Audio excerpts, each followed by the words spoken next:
이 스가랴서 이제 세 번째 시간이 되겠죠.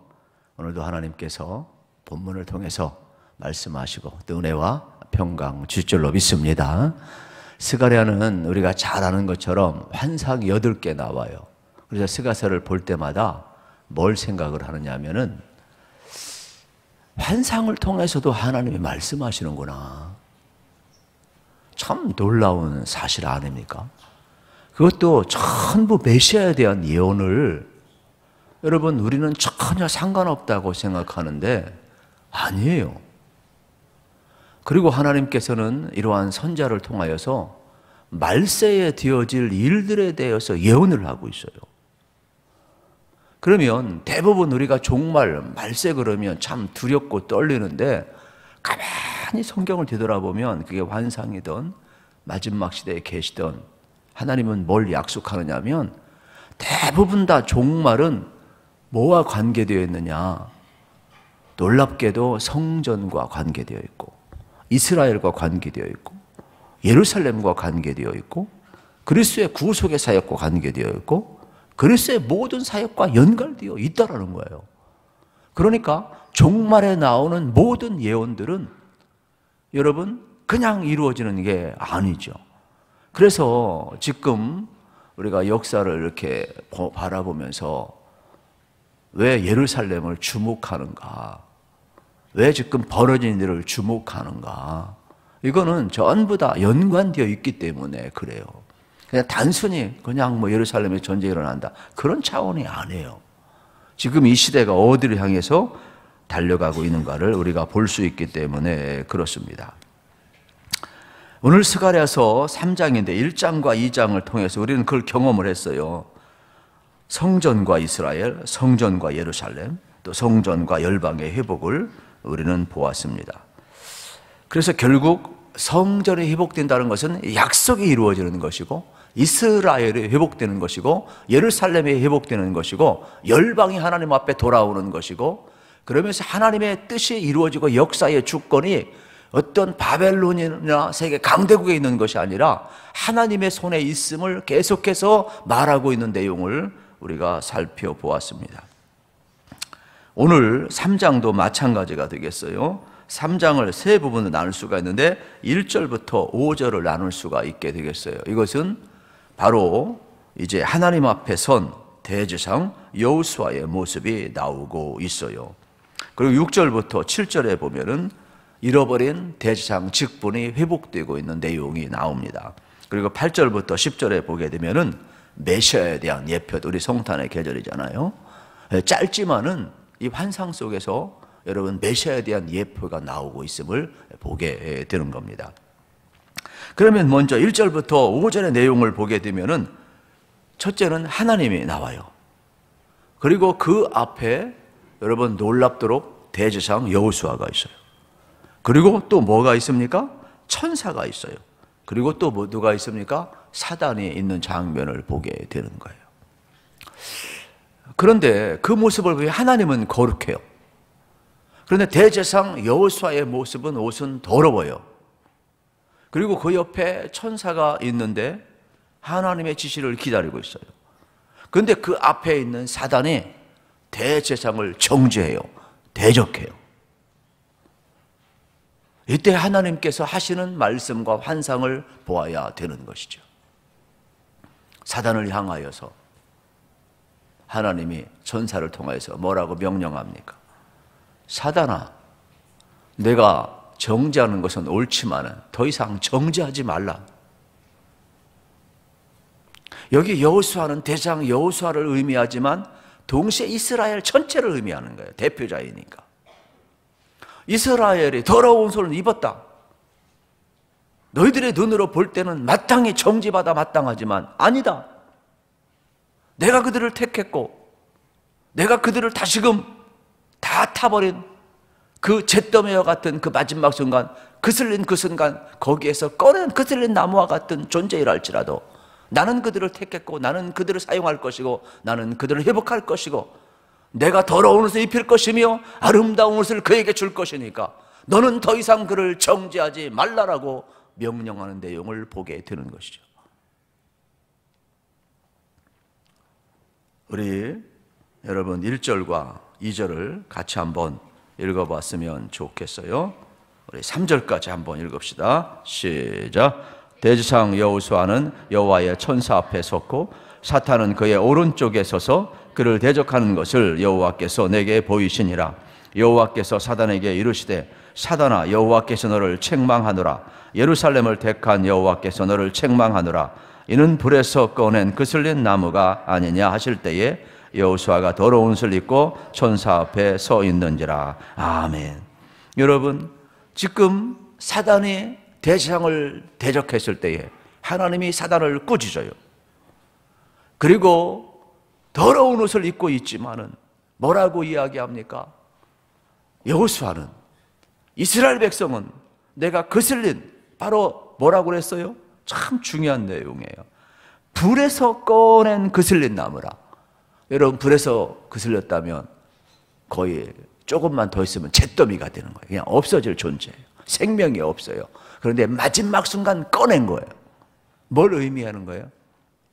이스라엘 백성이 범죄해서 바벨론 포로 70년이 되었어요. 이제 70년이 지나면 잿더미가 되는 거예요. 없어지는 거예요. 그런데 겨우 하나님이 거슬린 나무처럼 불에서 꺼낸 거예요. 이걸 이야기하는 거예요. 내 백성은 이미 심판을 받았다. 그런데 뭐라고 이야기하는가? 사단은 계속해서 더러운 옷을 입었다고 정죄를 하고 있는 거예요. 대적하고 있는 거예요. 아니다. 내가 그들을 거슬린 나무처럼 꺼낸 것이다. 그러므로 더 이상 정죄하지 말라. 하나님은요, 다시금 성전을 회복하고 예루살렘을 회복하고 이스라엘 백성을 회복하고 제사장직분을 회복해서 열방이 돌아오게 하는 하나님의 놀라운 섭리를 보여주고 있는 내용이 되겠죠. 그래서 이게 복음 중에 복음인 거예요. 우리를, 여러분, 하나님은요 이렇게 말씀을 하셔요. 하나님의 택하심과 구원하심에는 변함이 없고 후회가 없다. 믿으십니까? 연약히 여러분 우리가 더러운 옷을 입은 것 같지만, 이미 바벨론 포로 내던거친 것 같지만은 그렇지 않다는 거예요. 내가 마지막 잿더미 되기 전에 꺼낸 거슬린 나무와 같다. 나의 택함과, 여러분, 하나님의 구속은 후회함이 없고 변함이 없다고 말씀하고 있어요. 그래서 더러운 옷을 입고 있는 3절의 모습을 보게 되죠. 천사 앞에 서 있어요. 4절, 이때 뭐라고 하냐면 하나님이 천사에게 명령해요. 여호수아의 더러운 옷을 벗기라 명령하고 있어요. 이 말은 여호수아에게 동시에 말씀하는 건, 내가 내 죄악을 제거하여 버렸으니, 이 버렸으니에 동그라미를 치셔야 돼요. 우리는 믿으셔야 돼요. 하나님이 내 더러운 옷을 벗겨버리시고 더러운 죄를 버리셨어요. 여러분이 이걸 믿으시기를 축복합니다. 이 은혜가, 그러면서 내게 아름다운 옷을 입히리라. 아름다운 옷을 입히리라. 여기 더러운 옷은 죄악을 상징하는 것이고, 아름다운 옷은 정결을 의미하는 내용이 되겠습니다. 우리는요 참 공짜 좋아하잖아요. 안 좋아하는 것 같아요. 여러분들은. 저는 하나님의 은혜가 공짜인 게 너무 좋아요. 그런데 그 공짜는 공짜가 아니죠. 측량할 수 없어서 은혜라고 표현하는 거죠. 수치로 매길 수가 없잖아요. 측량할 수가 없잖아요. 값을 지불했단 말이에요. 그래서 은혜라는 거예요. 은혜는요 무한 리필이에요. 무한 리필. 음식점에 가도 막 무한 리필 좋잖아요. 여러분, 이 은혜는요 그걸 이야기하는 거예요. 아, 무한 리필이구나. 하나님이 값없이 주시는구나. 이거를 지금 여호수아에게 말씀하고 있음을 보게 되는 겁니다. 그러므로 이제는 값없다는 말은 어떤 율법의 조문에 의해서 내가 의로운 행위로 말미암아 구원의 조건을 이루는 것이 아니라, 우리가 의롭게 살 수 있는 것은 은혜 때문에, 그 감격해서 은혜롭게 사는 것이지. 여러분, 그 은혜 때문에 너무, 여러분, 그 은혜가 너무 커서 내 안에서 자동적으로 그 은혜가 흘러 넘치다 보니까 의롭게 사는 것이지, 어떤, 여러분, 우리가 의로운 행위로 말미암아 의로운 것은 아니라는 거예요. 그래서 뭐라고 이제는 너의 행위 때문에 내가 사랑하는 것이 아니다. 내가 너를 택했고 내가 너를 의롭게 했고, 여러분, 은혜로 무한히 너를 사랑하고 내가 너를 택한 것 후회하지 않기 때문에. 여러분, 결혼식 서약할 때 후회하지 않는 서약하잖아요. 지금 살면서 후회 안 하십니까? 하나님은 후회 안 해요. 하나님은 우리를 거룩한 신부로. 여러분 생각해 보세요. 우리가 얼마나 흠이 많아요. 그런데도 후회 안 하신다니까요. 하나님은. 그걸 이야기하는 거예요. 그때 여러분 5절에 보세요. 천사는 정결한 관을 그의 머리에 씌우게 하고 있어요. 그러면 정결한 관을 그의 머리에 씌우고 옷을 입히고 있거든요. 이건 뭘 의미하는 거예요? 대제사장의 사역을 다시금 회복해야 하는 거예요. 그럼 대제사장은 뭘 해요? 하나님 앞에 나가 예배해요. 백성들의 죄를 사해요. 하나님과 중보 역할을 감당해 내는 거예요. 그러니까 사명이 회복되는 거예요. 지금까지는 중단되었지만 예배가 회복되는 거예요. 죄사함이 회복되는 거예요. 열방이 돌아오게 하는 거예요. 하나님 앞에 예배하게 하는 거예요. 그러니까 제사장의 회복은 이스라엘의 회복을 의미하는 것이죠. 이건 누가 감당했던 거예요? 예수님이 감당했던 사역이에요. 성전의 회복은 단순한 성전의 회복이 아니라 예루살렘의 회복이요, 여러분 이스라엘의 회복이요, 사명의 회복이요, 대장의 회복이요, 열방을 돌아오게 하는 것이죠. 그러니까 이 내용이 그만큼 중요한 거예요. 그래서 환상 속에서 하나님이 말씀하실 때 하나님은 역사를 환상 속에서도 이끌어 가시는구나. 우리도요, 여러분 하나님의 우리는 다 개신교 신앙은 100% 말씀 중심 신앙 아닙니까? 그런데 이 말씀과 여러분이 환상 속에서 하나님은 일하신다는 것을 우리가 부인할 필요는 없어요. 스가랴 8개 환상이 다 전부 이것을 보여주고 있기 때문에 그렇습니다. 이 내용은 이러한 내용이 되겠죠. 비록 너희들이 범죄하여서 바벨론 포로로 끌려갔지만 하나님은 택한 그들을 기억하고 언약을 기억하서 바벨론 포로 70년이 되었을 때 너희들 돌아오게 하겠다 그랬잖아요. 그러니까 우리는 약속하고 잊어버리거든요. 한번 밥 먹자 하고 잊어버리잖아요. 우리는 잊어버려요. 그런데 하나님은 뭐라고요? 하나님의 카이로스 때가 되었다는 거예요. 마지막 그냥 놔둬버리면 잿더미가 되는데 바벨론 포로 70년이 찼을 때 그들을 건져내. 그래서 거슬린 나무가 된 거예요. 아무 생명 없는 것 같지만 하나님은 뭐라고 그래요? 내가 택했대요. 내가 사랑했대요. 그러므로 성전의 회복은 성전의 회복으로 끝나는 것이 아니라 너희 전체의 회복이요, 제사장의 회복이요, 사명의 회복이요, 하나님과의 관계의 회복이요, 예배의 회복이요, 열방이 돌아오게 하는, 그래서 하나님의 주권이 선포되는 놀라운 통로임을 지금 말하고 있는 내용이 되겠죠.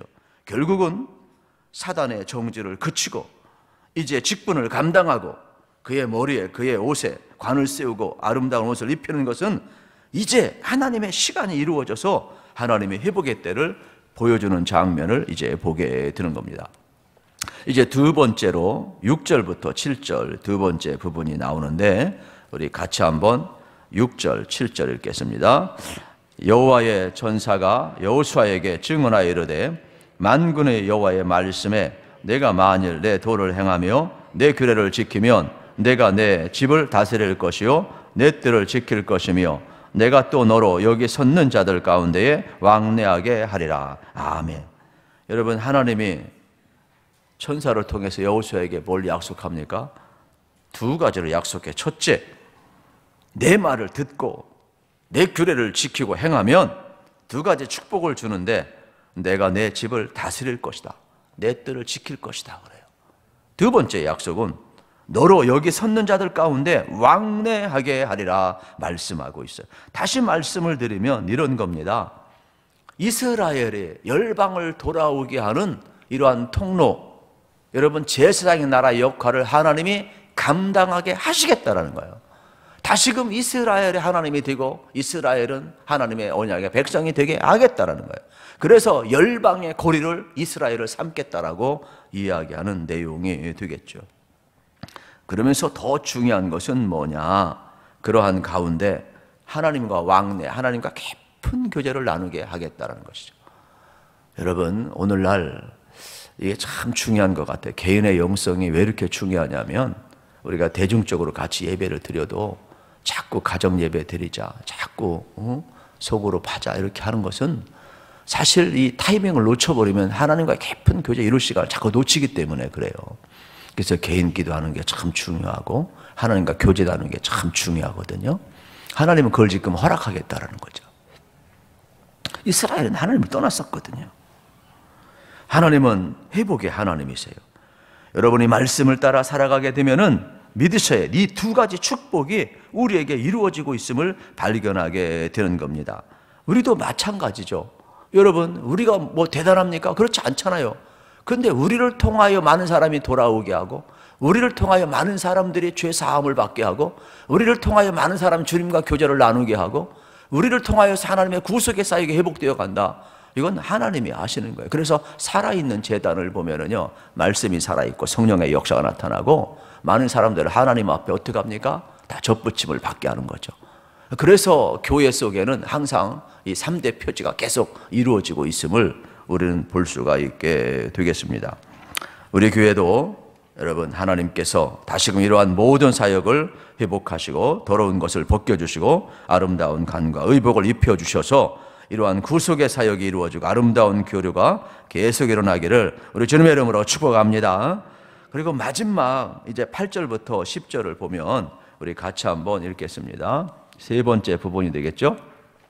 대지상 여호수아야, 너와 내 앞에 앉은 내 동료들은 내 말을 들을 것이니라. 이들은 예표의 사람들이라. 내가 내 종 싹쓸 나게 하리라. 만군의 여호와가 말하노라. 내가 앞에 세운 돌을 보라. 한 돌에 7 눈이 있느니라. 내가 거기에 새길 것을 새기며 이 땅의 죄악을 하루에 제거하리라. 만군의 여호와가 말하노라. 그날에 너희가 각각 포도나무와 무화과 나무 아래서 서로 초대하리라 하셨느니라. 아멘. 여기 내 종 싹시 나오거든요. 이건 메시아에 대한 예표가 되겠죠. 메시아에 대한 예표를 이렇게 표현하고 있어요. 그러니까 지금 대제사장들은 메시아를 예표하는 사람들인데, 메시아가 오시면은 이러한 사역이 전부 회복된다라는 것이죠. 그것은 그래서 대제사장 여호수아의 모습을 등장을 시키면서 더러운 옷을 벗기고 아름다운 관을 씌우고 아름다운 옷을 입혀서 예배하는 사명, 죄사함을 받게 하는 사명, 동시에 여러분 뭡니까? 회복의 사명을 감당케 하고 있음을 보게 되는 겁니다.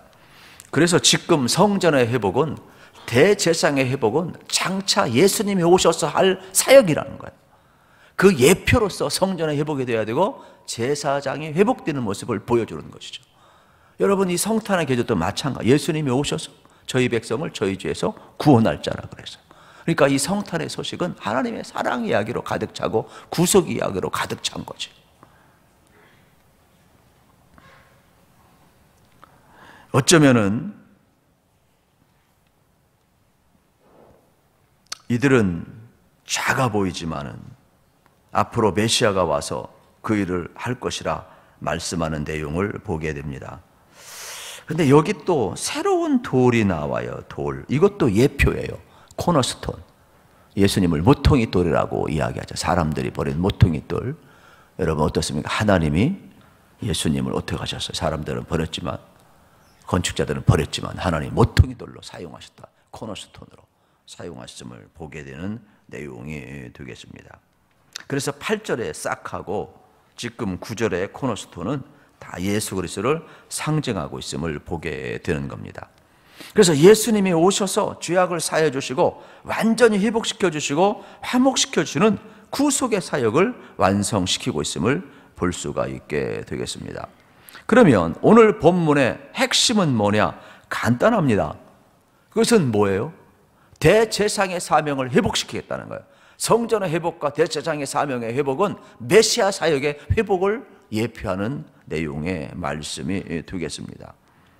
그러면 메시아가 와서 이것을 완성하게 될 터인데, 지금은 심볼이죠. 상징. 성전의 회복, 예루살렘의 회복, 이스라엘의 회복, 대제사장의 사명의 회복은 상징적인 거죠.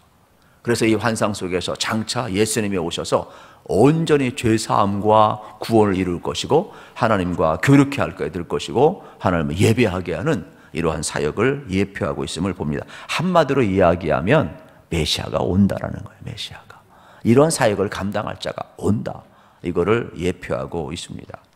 너희가 지금 성전을 짓고 있지만 가장 중요한 것은 뭐냐? 사람의 죄를 사는 것이라는 거예요. 그 사역을 누가 하느냐? 예수님이 오셔서 한다는 거예요. 제사장은 예표로서 반복적인 그러한 행위를 해야 되지만 예수님이 오셔서 온전히 죄를 사할 것이다 말씀하는 내용이 되겠습니다. 그래서 너희들은 성전을 지어야 될 이유가 어디 있느냐? 여기에 있다는 것이죠. 여러분, 우리도 마찬가지죠. 우리 안에 주님이 오셔야죠. 그래야 우리 속에 구원이 이루어지고, 여러분, 우리는 더러운 옷을 입었지만 예수님이 오셔서 더러운 옷 벗겨주시고 새 옷을 입혀주고 아름다운 옷을 입혀주고, 그래서 하나님 앞에 예배하는 자가 되고 의롭게 하는 자가 되고, 이 사역을 메시아가 한다라고 이야기하고 있음을 보게 되는 겁니다. 그러니까 스가랴가 보여주는 환상은 딴 데 있잖아요. 성전 건축의 재건은 메시아 사역의 완성을 위해서 반드시 성전이 재건되어야 한다, 분명하게 말씀하고 있음을 보게 되는 겁니다. 그래서 하나님은 스가랴 선지자에게 이미 스룹바벨 학계를 통해서도 계속 되었지만은 이게 어떻습니까? 15개월, 16개월 이렇게, 아니 15년, 16년 중단되었잖아요. 그런데 다시금 하나님은 이 스가랴의 환상을 보여주면서 이제 하나님의 카리스가 되어가니까 이거를 빨리 해야 된다고 격려하고 환상을 보여주는 그러한 내용의 말씀이 되겠습니다. 적용하고 말씀을 맺고자 하는데, 이 마지막 시대도 마찬가지가 되겠습니다. 하나님은요, 오늘날도 성전 사역을 회복시키기를 원하셔요. 그리고 대장의 사역을 회복시키기를 원하셔요. 그러면 대장의 사역이란 뭐냐? 하나님과 죄인들을 회복시키는 전도 사역을 의미하는, 오늘 우리가 이 사명을 감당하는 게 얼마나 중요한지 몰라요. 그래서 메시아를 통하여서 완성시킬 것이다, 믿습니까? 오늘 우리가 이 말씀 이렇게 적용을 해야 돼요.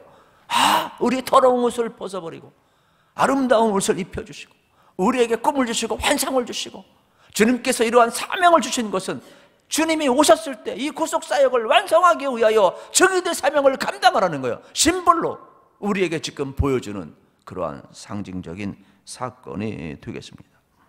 그러므로 메시아가 와서 대장의 사역, 죄사함의 사역, 복음 전파의 사역을 완성할 것이다. 여러분, 우리에게 예수님이 오시면 죄사함이 이루어지고 구원이 완성되고 주님과의 깊은 교제가 이루어져요. 할렐루야. 이거를 가리켜서 마지막 10절에는 뭐라고 이야기하는 줄 아십니까? 바로 잔치를 베푸는 초대를 의미하고 있어요. 여러분, 죄사함을 넘어서 마지막 절 한번 읽고 끝냅시다. 마지막 절 너무 빨리 끝나나요? 같이 한번 읽읍시다. 시작. 만군의 여호와가 말하노라. 그날에 너희가 각각 포도나무와 무화과 나무에서 서로 초대하리라 하셨느니라. 아멘. 여러분, 죄사함을 넘어서 예수님이 오시면 어떻습니까? 잔치가 벌어지는 거예요. 여러분, 죄인 하나가 돌아왔을 때에 어떻습니까? 아버지는 그냥 송아지를 잡아서 잔치를 베푸는 거예요. 하나님 나라는요, 이렇게 잔치하는 것이고 축제가 이루어지는 곳이 되겠죠. 여러분의 생애가 그리스도 안에서 여러분 주님과 함께 더불어 춤을 추고 기뻐하고 우리의 영혼이 즐거워하고, 그래서 항상 신앙은 이 축제 그 자리에 주님이 초대하셔요. 저는 여러분의 삶이 오늘 초대받은 삶이니까 예수님 안에는 구원이 있음을 믿으십시오. 예수님 안에 죄사함이 있음을 믿으십시오. 예수님 안에는 이러한 죄사함을 넘어서 여호와를 즐거워하는 깊은 초대가 있어요. 축제가 있어요. 그래서 함께 즐거워하는 여러분의 생애가 되시기를 우리 주님의 이름으로 축복합니다.